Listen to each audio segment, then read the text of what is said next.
Uh, Another question I had was, what do you believe is the most overrated or underrated psychedelic or hallucinogen? The most overrated? Uh, well, my answer for that's not going to be very popular. I think it's ayahuasca. Mhm. Uh, I Ayahuasca is a powerful and fantastic, you know, worthwhile thing to do.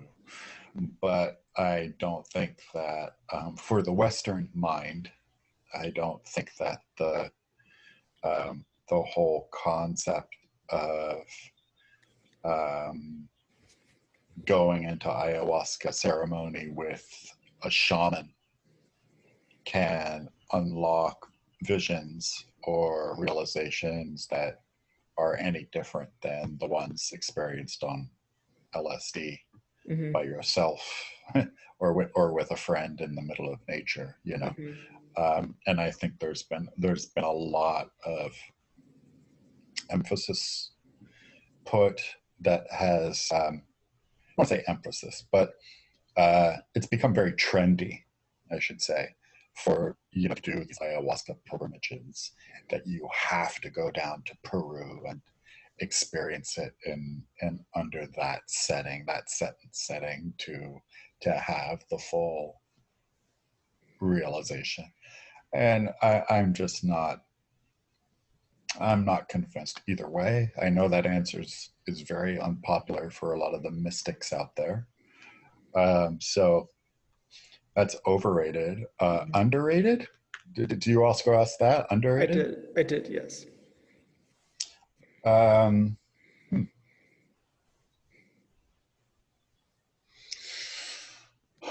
uh, huh, yeah. I don't know. I don't know if any of them are underrated. It seems that every psychedelic drug has its own fan club, that's for Hmm. sure. Um, Although I will say, and I'm saying this out of my own personal experience because I have not done it, I haven't done San Pedro. Hmm. Um, and, you know, I only hear little kind of pockets of discussion around San Pedro work.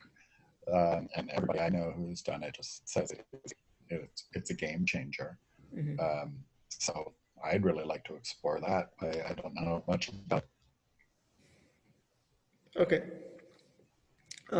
Yeah. So the thing you said about ayahuasca and how, it's really it's not really worth it to go all the way down to Peru and go through the whole process with the shaman.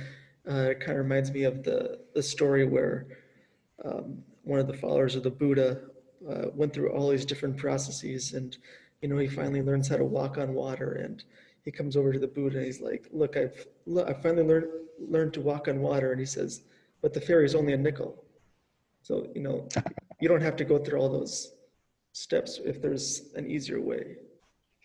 Yeah, that's a great story. It's a great koan.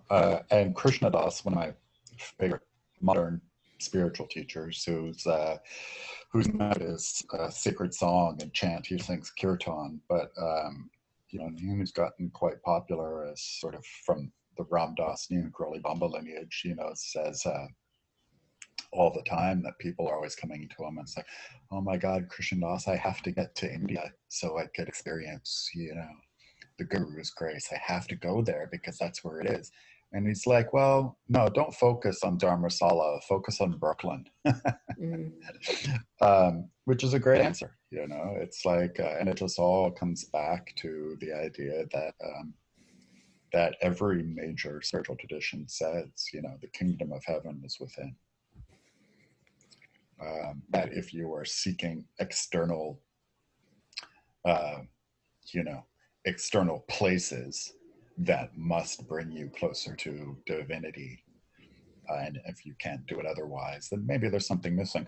Don't get me wrong, there's nothing wrong with going down to Peru to do ayahuasca. It's great. If you Mm-hmm. feel called, do it. Yeah. And if you feel like you need to go to Dharmasala to go get closer to your guru, do it. I'm not saying don't. I'm just saying that it's probably not, you know, an essential ingredient that that's gonna, break the bank either way. It's kind of like you don't live long enough to do everything a hard way. So you could go all the way down to Peru and go through the whole process, or if there's, or if you can just take an LSD or, you know, or any other psychedelic drug that's easier to do. You can do that instead. Yeah, and yeah, I'm just Similar in saying that, sense. like, we're, yeah, but we are products of the West. We're Mhm. not born into these indigenous Peruvian cultures who have been using ayahuasca, as ritual for hundreds of years. So it doesn't, like, we're taking this Western modality and just like, hey, you go down to ayahuasca, down to Peru, and all of a sudden you become part of the tribal lineage. I just don't think it's that simple. I mean, sure, you get to dabble in it and experience the wisdom of it, and it's great. It is, but I just don't think it's juxtaposing the two cultures is that simple.